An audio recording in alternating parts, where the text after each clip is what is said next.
sinenkinga la yokuthi abantu bangaphandle ibona lamazwe abo baqhamuka iphuthu vele sebeyakwazi ukuzigibela. Akuyona iphutha lethu vele. U-Checkers ufuna abantu base-South Africa bagibela iphuthu thina sijwayele. U-Checkers awufundisa abantu bakugibela.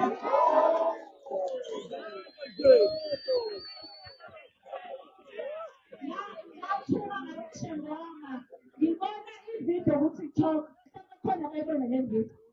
Kukhona umuntu interview ebuza umuntu wa-Checkers ukuthi bahola malini. Washimela enkulu njengibonayo ukuthi kuyaphileka ngale. Usuka eBurundi uze la uhamba u-2 or 3 days.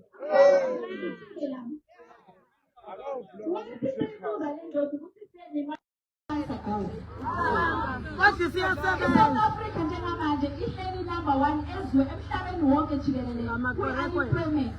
Ithina izwe elihamba phambili elinganayo imisebenzi kudlula yonke amazwe emhlabeni wonke. Ukuthi u-Checkers eBurundi ozojayiva isithuthuthi lena engakufundisa abantwana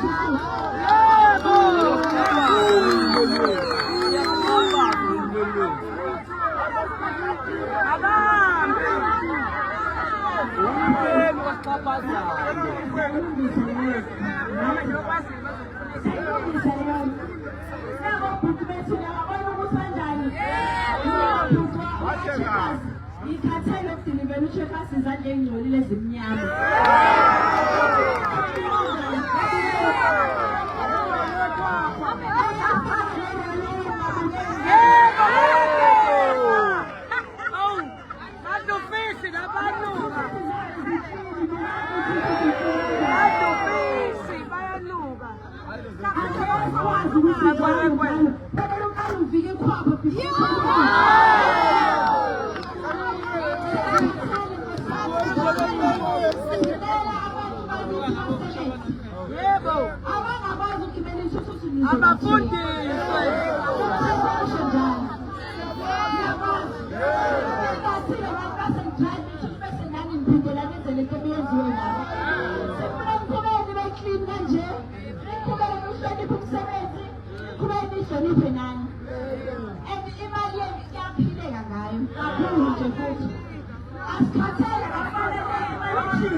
bazisa nje ukuthi baphula umthetho. Sicela baye baphula umthetho. Asiceli abanegotiate nesizosho. Abatela. Asibuzi. Siyabatela. Yebo. Ayixoxisile ngomthetho phakathi ayixoxisile. Njengoba nathi yabantu ngoba nathi Bakwarekora wami. sikwazi ukungena la sizobhidlika siyeshisa senze ini. Ayithetha uzibumeli. Yabo? Njengoba nathi besimasha befike sohlala phansi. Sikho ilanga simahala. Yabo? Senza ama-safety meeting siwuhloniphile nathi umthetho. Yabo? Ngoba if bethi phela bona bafuna ukuhlonipha umthetho, should nathi asingawuhloniphi. Yebo. Lento umthetho ikanje. So nathi siyathanda ukusebenzisana nohulumeni senzeni sihloniphe umthetho. Kodwa nohulumeni awenze njani? Awuhloniphe umthetho. If umthetho uthi umuntu wangaphandle akufanele aqashwe owase-South Africa akhona okwazi ukwenza lo msebenzi, awuhlonishwe umthetho. If uthi umthetho umuntu wangaphandle olapho ngemthetho kufanele adiphotshwe, awuhloniphe umthetho. Besizobika lokho asixoxi bakwethu asinegotiate.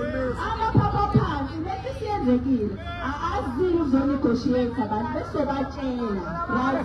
Mina njengokwenu ukuthi kulungiswe obhuti bethu ukuthi bazosebenza. Ayixoxisile leyo. Emajentini wanathula nje. Awukhona wabhekwayo. Emajentini yebo. Okay, siyoyisebenzele yonke. Sicela majalidi angasali bo. Usakhona umuntu wangaphandle la. Jasike majalidi. Sengiyivala nje. Amajalidi. Ashisa abantu bangaphandle endizeni. Sinamajasiwe. Yekani ukuthi nibasize nibanike ama-ID abanye benu niyabashada mubheka lokho. Sibafihliwe. Yekani ukuthela empilweni zabantu befika. Yekani. Ngoba nami yabaphuthi nami uzongitshela isimanga. Muthi umuntu amsamboni. Angantshela isimanga ukuthi sibambe kwi-group, kwi-group abanayo le-66. Bebekhuluma bethi angeke not going down without a fight. Sibambile. Bazosibulala. Bazolandelayo bazofaka upoison ekudlekweni. Nayi lethu nayi ankambamanga nayi. Mina ngibona ankambamanga. Sibambe oyedwa wabo ebhaleleyo nayi conversation yabo kwi-group yabo. Ethi manje sebezofaka upoison ekudlekweni. Khulumani nokumizana. Sengiyivala ngoba khona ama-members of the media la. Emajentini bandla. Khona ama-members of the media la. Namhlanje kusele ngithole indaba ezibuhlungu ukuthi omunye wabhuti bethu oyi-celebrity esasimbonga kuyamashaya sithi siyabonga umsebenzi wakho omuhle awenzayo. Namhlanje kuseni uyangifonela uyangitshela ukuthi usisi wakhe usesibhedlela. Usisi wakhe ubesonta kumfundisi waseBurundi. Umfundisi waseBurundi aze kuyena ambuze athi yindaba wena ubhuti wakho eyi-celebrity elokhu engena lezi zinto zematshi. Emva kokuthi asho njalo athi usisi mina ngazi ukuthi izinto zematshi ubhuti kanjani ngoba ubhuti phela uwumuntu naye umdala uyakwazi ukuthi uzenzele iy'nqumo zakhe. Umfundisi waseBurundi kuthiwa ibingamphethe kahle lento. Sekusuka lapho namhlanje ekuseni umfundisi lo waseBurundi angene endlini yasisi ewumuntu ocela usizo. Wathi esuka futhi usisi nengane yakhe ingane na-14 kuthiwa ubakaBhengu ocelemba ngo-43. Njengamanje usisi usesibhedlela. Masisuka la siyakhona sifuna ukuyombona. Into engizama ukunitshelela yona lento ukuthi ngicela niyigade ngoba nizolokhu niyitshela ukuthi abantu bokufika nihlelisene nabo kanti kusahlelisene nabo. Musani lokhu nenzela ukuthi ukuhlonipha umthetho wase-South Africa kurona. Ngalokho kukhona umholi wethu wase-Eastern Cape naye wathi aqeda ukuphuma kwimashi bamlandela kubo endlini bambulala. Uyafihlwa nje kule weekend. Umholi owahamba phambili le-Eastern Cape. So ngifuna ukumcela ukuthi njengamanje isona sikhathi sokuthi njengemphakathi nibambisane. Kungabi khona amaxoki phakathi kwenu.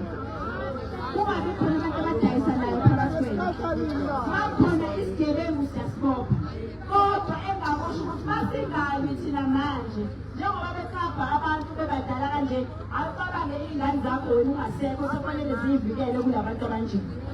So namhlanje le nto ayisekho ngawe isingey'ngane zakho.